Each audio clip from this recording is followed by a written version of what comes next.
मैं अब मयूर जानी साहब, इसका जरा मैं आपसे दोनों चीजें, इसका एक पॉलिटिकल फॉलो आउट भी जरा समझना चाहूंगा, क्योंकि पीएससी को अभी तक जब तक हम लोग बड़े हो रहे थे, समझ रहे थे, तो पीएससी पार्लियामेंट्री कमेटी की, जिसको कहते हैं ना मदर ऑफ ऑल कमेटी, बड़ी कमेटी मानी जाती है। भाई पीएससी के सामने पेशी का मतलब कुछ वो है। दूसरा ये है कि पीएससी को कुछ फॉल्ट फाइंडिंग नहीं है, पर पीएससी के ऊपर जिम्मेदारी ये है कि इस देश के जितने पैसे आम टैक्स पेयर के हैं, उसके साथ कुछ इधर उधर तो नहीं हो रहा है। कुछ लोग उसमें ये जो कल रविशंकर प्रसाद कहना चाह रहे थे कि वो जब कैग में आएगा तभी हो सकता है कंप्यूटर, और नहीं, वो बिल्कुल क्लियर है, मैंने उसको पढ़ा है, वो कोई भी गूगल करके पढ़ सकता है, वो सरकार की साइट पे कहीं पे भी ऐसा लगता है कि फाइनेंशियल रेगुलेटरी है, it can call upon any ministry, any department. वो कोई कैग ही अगर उसको करेगा कि यहाँ चोरी हुई तब करेंगे, ऐसा नहीं है।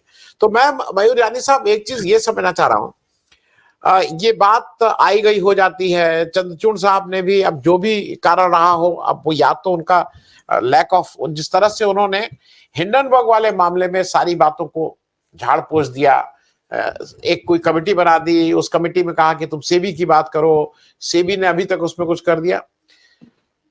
इसका पॉलिटिकल फॉलोआउट क्या है? अगर पीएससी में माधवी बुश नहीं आ रही हैं, तो ऐसे तो कहीं जिसका आप जिसकी सरकार रहेगी उसका आदमी तो कहीं कुछ जाएगा ही नहीं, चाहे वो कोई आप कर लीजिए, it is as good as summon, मतलब पीएससी का वो एज गुड। आपके हिसाब से इसका पॉलिटिकल फॉलोआउट होगा क्या, या इस देश की जनता को इससे कोई मतलब नहीं है कि क्या होगा क्या नहीं होगा? और आप कैसे इस पूरी चीज को देख रहे हैं? आप तो बॉम्बे रहे भी हैं, इन चीजों को समझते भी हैं। दूसरा मैं एक स्पष्टीकरण दे दूं, यहाँ पे कुछ लोग उसको जानबूझ के आपके मुंह में शब्दों को घुमाते हैं। 7.5 करोड़ केवल आज एक दिन में 7.5 करोड़ से ऊपर पैसा लोगों का गया केवल एक दिन में। उसको लोग घुमा रहे हैं कि नहीं 7.5 करोड़, ये करोड़ वो करोड़। मयूर जानी साहब। आनंद जी नमस्कार। सभी अनिल जी को, अब ये आत्मजीत सिंह को भी, और सबको नमस्कार, दर्शकों को नमस्कार। नहीं, ये जो है ना, ये अब आपने कहा बिल्कुल सही है कि पीएससी के पास अथॉरिटी है वो, क्योंकि उसको पब्लिक अकाउंटिंग करना है ना, वो तो हमारे पैसे जो है उसका अकाउंटिंग करना है कि कहीं कहीं कहीं कुछ गड़बड़ तो नहीं, कहीं गलत तो इस्तेमाल नहीं हुए, तो उसकी पूरी अथॉरिटी है और उनकी जिम्मेदारी भी उसकी होती है, ये हम सब जानते हैं।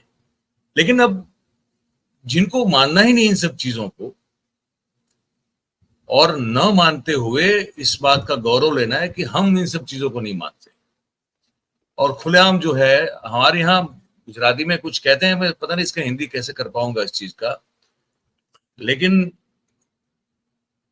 हिंदी में शायद उसके आसपास की एक कहावत है, वो ये है कि नंगा नहाएगा क्या निचोएगा क्या, क्या धोएगा क्या निचोड़ेगा। हाँ हाँ हाँ हाँ। जी तो जी। जो लोग कपड़े पहने ही नहीं है, उनको पता है कि हम है नंगे, हमको क्या, हमको शर्म ही नहीं कोई चीज की। तो जिसकी मतलब वो ना वो एथिकल सेंस है उन लोगों में, ना कोई मोरल है, ना कोई शर्म है, ना आया है, इन लोगों से क्या उम्मीद करेंगे कि ये अपने गलती कभी कबूल करेंगे, या तो अपने लोगों से जो भी स्कैम या घोटाला या ये सब छोड़िए, ये साबित अभी तो नहीं हुआ, लेकिन उस साबित करने या न करने की कम से कम जांच की प्रक्रिया में भी ये लोग कहीं कहाँ सहयोग देते हुए नजर आ रहे हैं। आज तक कभी एक एक उदाहरण दे दीजिए, हम लोग देख लें, कोई नहीं है। ये मान के ही चलते हैं कि हम लोग जो करते हैं वो कभी गलती हो ही नहीं सकती है, या हमारे लोग जो करते हैं, हमने अपॉइंट, माधवी बुश को किसने अपॉइंट किया? सरकार ने अपॉइंट किया है ना। तो अब जब हमने अपॉइंट किया तो हम गलत थोड़ी करेंगे, या हमारे द्वारा अपॉइंटेड व्यक्ति, नियुक्त किया गया व्यक्ति, वो गलत कर ही नहीं सकता। वो नहीं, चंद्रबाबू का हो गया ना, अभी आप देखिए ना, वो जो जिस मामले में जेल में जाना पड़ा था उनको, वही चंद्रबाबू उनके साथ बैठे हैं, तो अचानक से वो धूल साफ हो गई एकदम।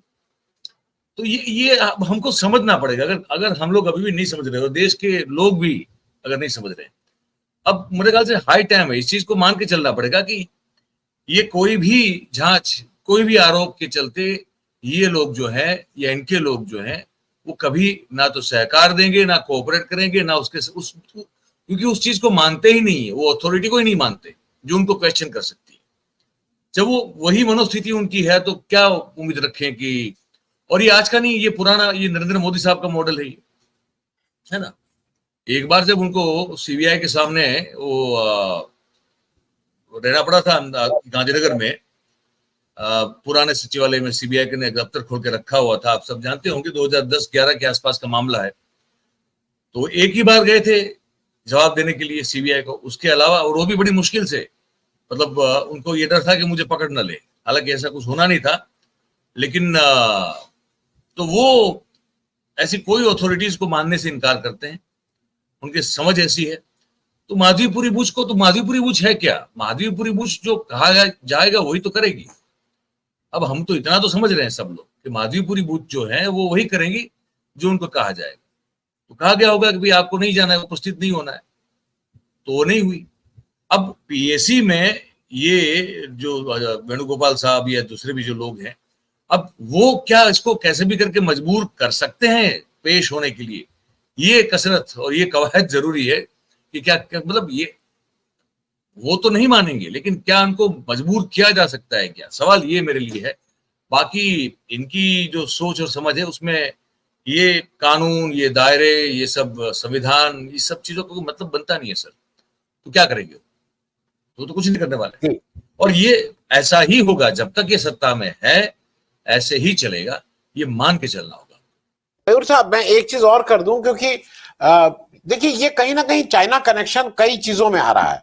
चाइना कनेक्शन जो हमारी बुद्ध जी हैं, माधवी बुद्ध जी, ये जब इन्होंने आईसीआईसीआई बैंक छोड़ा, उसके बाद ये एक चाइनीज कंपनी में काम किया और ये कुछ दिन तक बीजिंग या पीकिंग वहां पे पोस्टिंग भी रही है। तो मतलब इनका कुछ ना कुछ हो रहा है। दूसरी बात, हमारे जो अडानी जी हैं, इनका चाइना प्रेम तो आपने ही मुझे आज से 2-2.5 साल पहले हम लोगों ने एक कुछ कार्यक्रम किया था जहां आपने मुझे कोई झलकी दिखाई थी, फिर मैं उसके पीछे मैंने और रिसर्च की तो काफी कुछ निकला। 2 साल पहले आप ही ने बताया था कि कैसे मोदी जी जब चीन गए थे तो वहां से लौट के अडानी जी के जो उस समय अडानी जी का सबसे, अब देखिए ऐसा है कि ये कहीं 1+1 होना मुश्किल है। 2009-10 की बात है अगर मैं गलत नहीं हूं। मोदी जी चीन जाते हैं। उस समय अडानी जी का मुख्य कारोबार डायमंड का था। 22 स्मगलर पकड़े जाते हैं जो गुजरात के रहते हैं, हांगकांग से चीन के बीच डायमंड की स्मगलिंग कर रहे थे। मोदी जी ऑन रिकॉर्ड हैं, ये उनके अपने रिकॉर्ड पे, वो जाते हैं चीन, इन स्मगलरों की पैरवी करते हैं कि भाई इनका आप केस जल्दी कर दीजिए, क्योंकि वो 8-10 महीने से जेल में हैं। एस जयशंकर साहब भी उस समय चीन में ही एम्बेसडर हैं। फिर मोदी साहब आके कहते हैं कि देखिए मैंने अब कर दिया, एम्बेसडर साहब अभी तक मिल नहीं पा रहे थे, अब एम्बेसडर साहब उसको फॉलोअप करेंगे। फिर मोदी जी चीन सरकार को धन्यवाद देते हैं कि आपने जल्दी, उन्होंने 2-3 महीने के अंदर उस पूरी कार्रवाई को करके जजमेंट सुना दिया।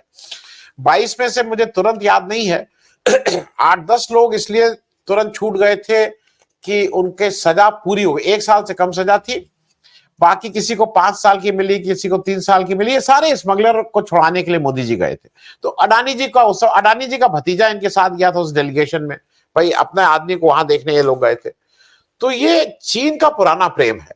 अभी जैसा आतमजीत सिंह साहब ने कहा कि जो चीन को लेके एस जयशंकर साहब चीन भागे भागे चले जाते हैं, कहते हैं एलएसी सबकी बात हो गई। अब सारे पेपर्स में आ रहा है कि इस तरह की कोई बात ही नहीं हुई है। हमारे व्यापार बहुत इंपॉर्टेंट है, उसका एक आपको झलक बता दें। ये एससीओ की मीटिंग में जाते हैं, शंघाई कॉर्पोरेशन की जो मीटिंग होती है पाकिस्तान, उस पे एस जयशंकर साहब जाते हैं, जहां पे हमारी सार्क की मीटिंग 2016 के बाद इसलिए नहीं हुई है क्योंकि हमने स्टैंड लिया है कि हम पाकिस्तान नहीं जाएंगे और उसका शिखर सम्मेलन पाकिस्तान में होना है। पिछले 8 साल से मीटिंग नहीं हुई है क्योंकि हम पाकिस्तान जाने को तैयार नहीं। लेकिन एस जयशंकर साहब वहां जाते हैं और जो एक ही स्टेटमेंट आता है कि अब हम लोग क्रिकेट की टाइज को फिर से शुरू करेंगे। अब क्रिकेट के सर्वा कौन है सबको पता है, इस देश में क्रिकेट कौन चलाता है और वो आईसीसी के चेयरमैन कौन हो गए। तो मैं सिर्फ जो मयूर साहब आपसे पूछा, ये बहुत एक दूसरे से तार सब मिले हुए हैं। अगर वो पाकिस्तान जा रहे हैं तो पूरा कारोबार में क्या है, सबसे जरूरी सबसे ऊपर है क्रिकेट का सर्वा इस देश में कौन है वो भी सबको पता है। तो आपको क्या लगता है कि इतने ज्यादा एक दूसरे से गड़बड़ है, मतलब वो कि अगर जरा सा भी कोई एक्सपोज होगा तो दूसरे की जान जाएगी। वो तोते की जान राजा वाला है कि एक एक्सपोज होते ही वो बिल्कुल परत खुलने लगेगी। तो कहीं से दूर दूर तक आपको उम्मीद है कि जो प्रेजेंट सरकार है, प्रेजेंट नेतृत्व है बीजेपी का, उसमें कुछ भी इस तरह का इन्वेस्टिगेशन संभव है? क्योंकि वो कुछ भी कानूनी गैर कानूनी मानेंगे नहीं मानेंगे कुछ ना करके वो इन्वेस्टिगेशन होने नहीं देंगे। बयूरजानी साहब नहीं नहीं नहीं नहीं होने देंगे ना। आप देखिए ना, यहाँ जब वो मुख्यमंत्री थे गुजरात में, मुझे अगर ठीक से याद है तो कम से कम 6 रिपोर्ट ऐसी है जो इंडिपेंडेंट रिपोर्ट थी कुछ न कुछ हादसों पर, जैसे कि हमारे थानगढ़ में दलित युवाओं के ऊपर गोलियां चली पुलिस के द्वारा, और उसी वक्त 2012 के इलेक्शन के लिए मोदी साहब वहां से कुछ 60 किलोमीटर दूर एक सभा को संबोधित कर रहे थे 2012 में। पुलिस ने गोलियां चलाई 303 की, और 3 या 2 दलित मारे गए।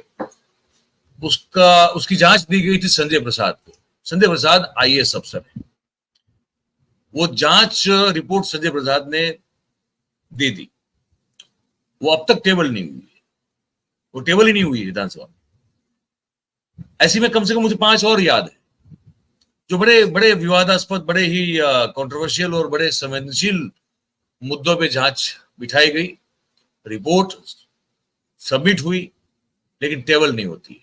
क्यों नहीं होती है? तो कहा जाता है कि शांति और सौहार्द राज्य का जो है, प्रदेश का, वो विचलित, उसमें विक्षेप हो सकता है, वो अशांत हो सकता है, स्थितियां बिगड़ सकती है, टेबल नहीं करेंगे।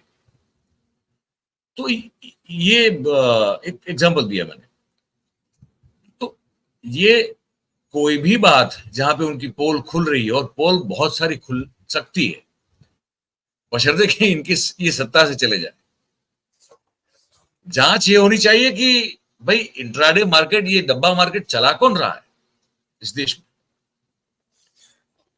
वो जो लोग जिनके नाम खुलते हैं, अच्छा ये बैटिंग, जो ये ऑनलाइन गेमिंग, जो सट्टा वाली सब जो ऐप है क्रिकेट की, उसका संचालन करता है इस देश में कौन है? इसकी भी जांच, अगर ये सब अगर नहीं सत्ता में रहे तो खुले, तो फिर बहुत इंटरेस्टिंग बात होगी। स्टॉक मार्केट एक्चुअली चलाता कौन है इस देश में? किसके इशारे पे जो है वो स्टॉक मार्केट चलता है पिछले 8 सालों से? ये समझने वाली बात है। तो और ये जो आपने कहा वो बात बिल्कुल सही है। ये एक नेक्सस जो है वो मतलब बहुत पुराने, कहते हैं ना कि मतलब लॉन्ग बैक, बहुत लंबे अरसे पहले जब ये मुख्यमंत्री बने, उसके बाद से ये जो है कुछ योजना शुरू हुई कि कैसे इस देश की सत्ता पर कब्जा किया जा सकता है, और उसी के तहत बहुत ही वेल प्लान, मतलब मोदी साहब, नरेंद्र भाई और अमित भाई के बारे में मैं इतना जरूर से कह सकता हूं, उनकी एक चीज में बड़ी महारत है, और वो है कि योजना बनाना और उस पर अमल करना। और योजना उनके भले के लिए, उनके स्वार्थ के लिए होती है। तो उस मामले में वो हमेशा सफल अब तक तो होते हुए दिखाई दिए हैं। जहां तक शासन और व्यवस्था का सवाल है, वो उनके बस की बात नहीं है, और मुझे लगता है कि उसमें उनकी रुचि भी नहीं है। वो कोई सुशासन देना चाहते हैं, या देश का भला करना चाहते हैं, या देश को वो सही में अमृत काल देश में लाना चाहते हैं, ये सब बातें मैं नहीं मानता कभी उनके मन में कहीं दूर दूर तक भी है। लेकिन उनको बने रहना है, उनको टिके रहना है, सत्ता जब तक जिए तब तक सत्ता पे रहना है, और उसके लिए ये योजना, ये आयोजन उन्होंने सालों पहले जो है वो शुरू कर दिया था।